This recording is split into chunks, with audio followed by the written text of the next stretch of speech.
से कुछ विषय विशेष रूप से आज के जियोपॉलिटिकल जो सर्कमस्टांसेस बने हैं, देश के अंदर तेल की असुविधा उत्पन्न हुई। इस बीच में आपका E20 बहुत ज़्यादा जिक्र में आया सर। हम वहीं एंट्री करेंगे सर, लेकिन शुरुआत चूंकि जिस तरह के घटनाक्रम चल रहे हैं वहाँ से आते हुए हम पेट्रोल की ब्लेंडिंग पर आएंगे। सर, वर्तमान परिप्रेक्ष्य में जिस तरह की भू राजनीतिक सर्कमस्टांसेस बने हैं, देश में तेल की आपूर्ति चूंकि इंपोर्ट आधारित है, हमें बहुत सा तेल मंगाना पड़ता है। ऐसे में सर, पेट्रोल के अंदर ब्लेंडिंग जो एक समय तक लक्ष्य से पूर्व आपने पूरी करी थी, उसे आप ब्लेसिंग इन डिस्गाइज मानते हैं या आपकी दूरदर्शिता का परिणाम मानते हैं? देखिए, पहली बात तो ऐसी है कि राष्ट्रवाद हमारे विचारों का, उद्दिष्टों का आत्मा है और प्रधानमंत्री जी का भी सपना है कि हम $5 ट्रिलियन की इकोनॉमी बने, हम विश्वगुरु बने, हम तीसरी वर्ल्ड की अर्थव्यवस्था बने। ये सब बनने के लिए हमें एक बात करनी पड़ेगी कि हमारे देश को आर्थिक दृष्टि से सुखी, समृद्ध, संपन्न हिंदुस्तान बनाना होगा और ये बनाने में हमारे कुछ इंपोर्ट्स हमारे अड़चन के हैं। किसी भी देश के आर्थिक स्थिति का जब अवलोकन करते हैं तो हमारा एक्सपोर्ट कितना है और इंपोर्ट कितना है, इसके आधार पर उसका मूल्यांकन होता है। आज डॉलर की तुलना में रुपया ये लगातार रुपया गिर रहा है। इसका कारण एक ये भी है कि हमारे देश में हम 23 लाख करोड़ रुपए की फॉसिल फ्यूल इंपोर्ट करते हैं, पेट्रोल, डीजल और गैस। अगर साफ शब्दों में कहा जाए तो हमारी जो एनर्जी इंपोर्ट है फॉसिल फ्यूल की, वो टोटल रिक्वायरमेंट की 87% इंपोर्ट है और 13% केवल देश में है।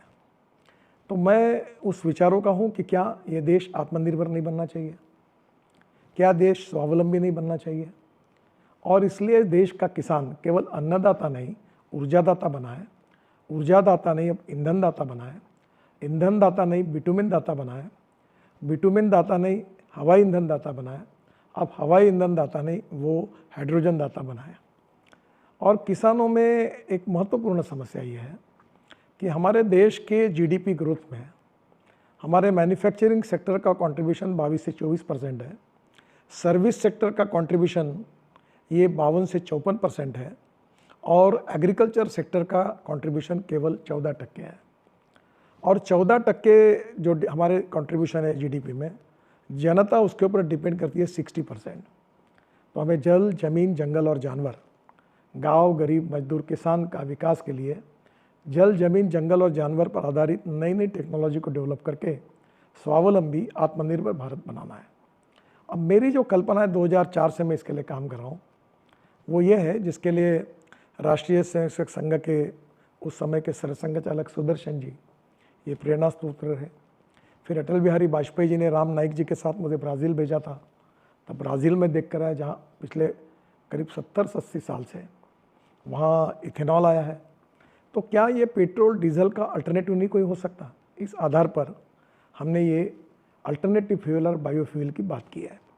अब मैं आपको एक बात बताता हूँ, वो अभी प्रूव हो गया है कि हमारे देश में पेट्रोल और डीजल मुख्य रूप से जो इंपोर्ट होता है, तो पेट्रोल में हम लोग ब्राज़ील में 27% इथेनॉल डालते हैं और यही सुजुकी, टोयोटो, हुंडई, यही सब गाड़ियाँ, मर्सिडीज़ वही चलती है। तो इसका मतलब वहाँ कोई प्रॉब्लम नहीं है, तकलीफ नहीं है। और हमारे देश में भी हमने इथेनॉल की शुरुआत की।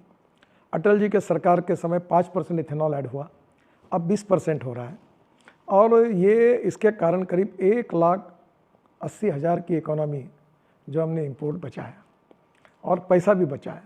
और ये जो पैसा कहाँ गया? अभी हम गन्ने के जूस से इथेनॉल बनाते हैं, मोलाइसिस से बनाते हैं, ब्रोकन राइस से बनाते हैं, कॉर्न से बनाते हैं, बाम्बू से बनाते हैं नुमालीगढ़ में, और परली से हम लोग पानीपत में इथेनॉल 1 लाख लीटर बना रहे हैं, 150 टन बिटुमिन बना रहे हैं और 78,000 टन सस्टेनेबल एविएशन फ्यूल यानी हवाई ईंधन भी बना रहे हैं। और ये परेली जलती इतनी तो दिल्ली में प्रदूषण बढ़ता। ये वेस्ट टू वेल्थ और नॉलेज टू वेल्थ वाली बात है। और अब आप देखिए कि जब मक्के से हमने इथेनॉल बनाना शुरू किया तो जो मक्के की प्राइस थी, मार्केट प्राइस 1200 रुपये क्विंटल थी और मक्के की एमएसपी मिनिमम प्राइस ये 1850 रुपये क्विंटल थी। जैसे हमने मक्के से इथेनॉल बनाने की शुरुआत की तो मक्के की प्राइस 28 रुपये क्विंटल हुई और उत्तर प्रदेश और बिहार के जो मक्का उत्पादक किसान हैं उनके जेब में 40,000 करोड़ रुपए गए। क्या इस देश के किसानों का भला नहीं होना चाहिए? क्या इस देश को इंपोर्ट कम नहीं होना चाहिए? क्या इस देश में आज 40% एयर पोल्यूशन फॉसिल फ्यूल के कारण, पेट्रोल, डीजल और गैस के कारण है, जिसके लिए मैं जिम्मेदार हूँ रोड ट्रांसपोर्ट मंत्री होंगे? क्या ये प्रदूषण से देश की जनता को मुक्ति नहीं मिलनी चाहिए? और ये इंपोर्ट बचाकर ये पैसा अगर किसानों के जेब में जाता है और गांव गरीब मजदूर किसान समृद्ध बनते हैं, स्मार्ट शहर नहीं स्मार्ट विलेज बनते हैं, गांव के युवाओं को रोजगार मिलता है, किसानों को फसल के अच्छे दाम मिलते हैं, तो क्या ये समृद्ध भारत के लिए, स्वावलंबी भारत के लिए अच्छा काम नहीं है? निश्चित और यही काम मैं मिशन के रूप में कर रहा हूँ। अब इसमें थोड़ा सा आप मुझे ज़रूर पूछिए। सर, इसमें दो सवाल हैं। पहला, जब हम लोग पढ़ते हैं सर, तो जानकारी आती है कि जो खाद्यान्न फसलें हैं, चाहे मक्का है, शुगर केन है, गेहूं है, अगर हम इनका फॉसिल फ्यूल में यानी कि इथेनॉल बनाने में उपयोग करने लगेंगे तो भारत जैसे देश में जहां 140 करोड़ की आबादी है, उसके खाद्यान्न की आपूर्ति का संकट उत्पन्न हो सकता है। कीपिंग इन माइंड कि भारत के पास पर्याप्त स्टॉक भी है जो हमारे एफसीआई के गोदाम में मैं है। आपको तो इसका पूरा डिटेल प्लीज बता दूं। एक हाँ, जानकारी दीजिए सर। हमारे देश की समस्या है कि अन्न धान्य सरप्लस है। अभी आपको मैं बताता हूँ, इस साल वर्ल्ड में सबसे ज़्यादा चावल हमने रिकॉर्ड ब्रेक बनाया, नंबर 1 पर आए। हमारे पास चावल सरप्लस है, मक्का सरप्लस है, शुगर सरप्लस है, और आप देखिए आज हमारे देश में गेहूँ सरप्लस है। हमारे देश में अब स्थिति ऐसी है ग्लोबल इकोनॉमी में कि अब हमारी जो कृषि उपज है, ये अन्न धान्य जो इसके भाव है, ये तय करना हमारे हाथ में नहीं है। ब्राज़ील शक्कर का भाव तय करता है, अर्जेंटीना सोयाबीन का भाव तय करता है, हमारी अमेरिका कॉर्न का भाव तय करती है। और इसके कारण आज हमारे यहाँ स्थिति ऐसी है कि ब्राज़ील में जो शुगर तैयार होती है वो 26 रुपये किलो उसकी प्रोडक्शन कॉस्ट है, और हमारे यहाँ तय होती है वो 32 रुपये है। अब आप शुगर की बात बताता हूँ। हमारे देश में 360 लाख टन शुगर तैयार हुई है, जबकि हमारी कस के पूरी रिक्वायरमेंट है 270 लाख टन, यानी 90 लाख टन एक्सेस हुई है।